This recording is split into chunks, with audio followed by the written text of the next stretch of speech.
Hey guys, it's Dion with My Fair Lawyer, and this video is for my employers.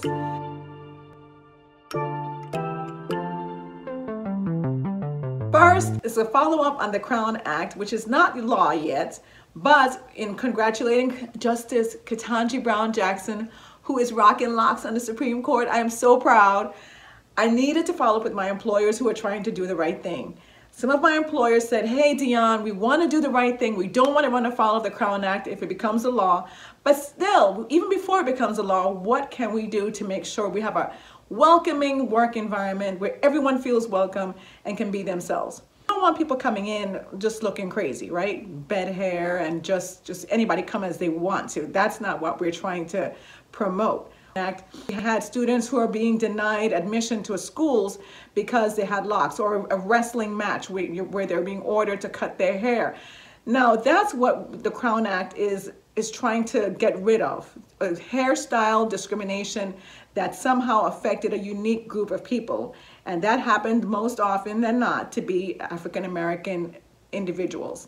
Now, with my employers, what I would tell you is, if you want to have an environment where safety is the issue, then for our firefighters, for example, having long locks or long hair, whether it's locks or not, you could be a blonde, Swedish guy with long flowing hair, that wouldn't be safe for you if you're a firefighter. Because one, if you're going into a fire and your hair is outside of your uniform, then you risk catching fire.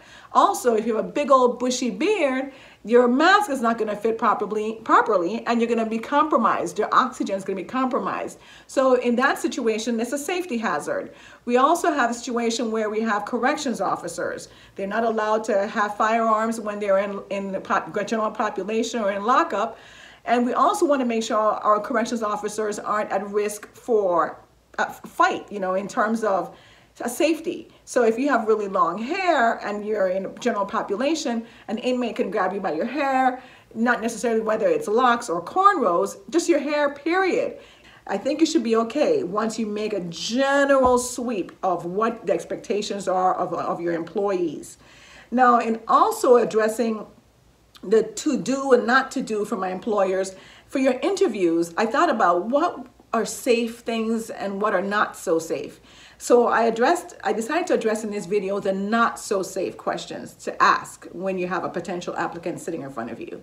One, family. You don't want to ask, are you pregnant? Are you planning to have more children? What's the family situation like? Stay away from family questions, okay? Even if the applicant wants to go into it a little bit, you don't want to follow up with any questions on the family situation or family dynamics. Asking this specifically, what race are you? That's a no-no. Religion, again, you're in a protected area. You want to stay away from religion unless, of course, it has something to do with the job. If you're looking for a Catholic priest and your applicant is Muslim, that's a situation where you'd need to know, right? Because hopefully they will not be applying for a Catholic position if they're not even a Catholic. But in the event you do have that unique scenario, then it would be specific to the job, okay? Once it's tied to the job, you cannot allege it is discriminatory to ask. Now, age, again, you're in a protected category. Age, unless tied to the jobs, like for example, police officers. Most police officers are capped at age 55. If your applicant is 70, of course, you're not discriminating, but you're just saying, hey, based on the age requirement for this specific job, you're not a good fit.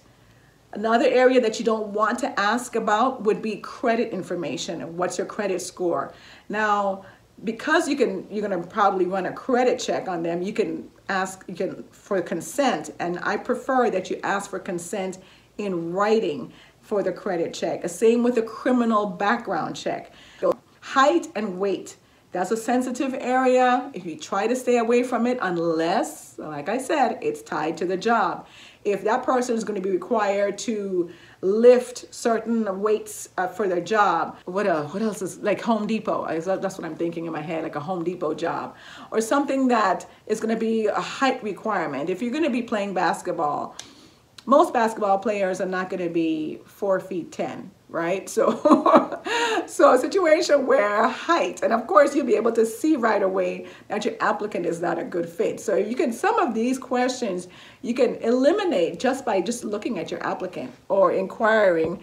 Not on your, you don't want to have that on your application, okay? So you definitely don't want to include any requests as to how much do you weigh or what is your height on a job application. Save that for the doctor's office. And disability. Disability is another protected area. And that's not an area where you want to delve into too much as to a person's areas where they are classified as disabled. If it's linked to the job, if it's a job that requires a lot of standing, and that's required for the job, and of course your applicant may be wheelchair bound or have some other issues with where they cannot stand for long periods of time, then it is a legitimate question to ask because again, it's tied to the job. Now guys, if you stay away from those protected areas, sex, class, race, age, religion, sexual orientation, family, you should be okay. Just want to make sure that we're specific as to the job expectations and professionalism, nicely groomed, good hygiene. Don't attack the hairstyle or type and you should be just fine. If any questions, any comments, you know what to do. Put in the comments below, like and subscribe. For now, it's Dion with My Fair Lawyer. Bye.